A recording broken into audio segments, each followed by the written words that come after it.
আশিক ভাই, আশিক ফার্নিচার থেকে bedroom set কিনে নাকি দাম বেশি নেন ভাই? ভাই দাম বেশি কেন হবে, আমরা 100% কোয়ালিটিফুল প্রোডাক্ট দিচ্ছি, বাইরে এবং ভিতরে সেম টু সেম ফিনিশিং, হাতল বলেন তালা বলেন প্রত্যেকটা জিনিস প্রিমিয়াম 3D মডেল ডোকো প্রিন্ট কাজ করা, এই মিডিয়াম ডেন্সিটি ফাইবার বোর্ড, এত কিছু থাকলে একটা জিনিস প্রিমিয়াম হবে এবং দামটা একটু বেশি হবে। দাম বেশি হবে, কি কি আইটেম আছে ভাই এই ফার্নিচারে? 6 ফিট সাথে কিং সাইজ একটি খাট পাচ্ছেন ভাই, খাট, দুই পাশে দুইটা সাইড বক্স লাইটিং সিস্টেম ভাই, চার পাল্লা বিগ সাইজ আলমারি, আলমিরা, একটা ভ্যানিটি, চমৎকার একটা ভ্যানিটি, টাচ ফিঙ্গারপ্রিন্ট লাইট এবং বসানোর টুলও থাকবে ভাই বিগ সাইজের।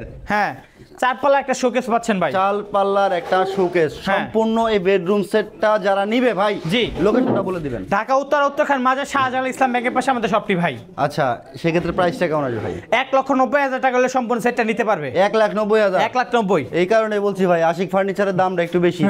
এই দাম বেশি মানে ভালো, গুণও ভালো। আপনি যে জায়গায় আপনি একটা মাথায় রাখবেন, যেরকম দাম দিবেন সেরকম কোয়ালিটি পাবেন। এক মানে ফার্নিচার যেমন হবে দামটাও তেমনই হবে। 100% হচ্ছে ইম্পোর্ট করা নব থাকবে, এই হ্যান্ডেলগুলো থাকবে সম্পূর্ণ ইম্পোর্ট করা। এগুলো কিন্তু বাংলাদেশে আর কোথাও পাবেন না 100%। আরেকটা কথা ভাই আমি বলি আপনাকে ভাই, আপনি এই ফার্নিচারটা আমি 1,90,000 বলছি না, আপনি যদি আমাকে 5 লাখ টাকা দেন, আমি 5 লাখ টাকা দিয়ে ফার্নিচার বানিয়ে দিতে পারবো। মানে সেমই? হ্যাঁ সেমই দেখতে, মানে হচ্ছে কোয়ালিটিতে ভরপুর থাকবে। কোয়ালিটিতে ভরপুর ভাই, কোয়ালিটি শেষ নাই, 2 নম্বরে শেষ নাই ভাই। ওকে, ভিডিওটাকে শেয়ার করে সবাইকে দেখার সুযোগ করে দিবেন।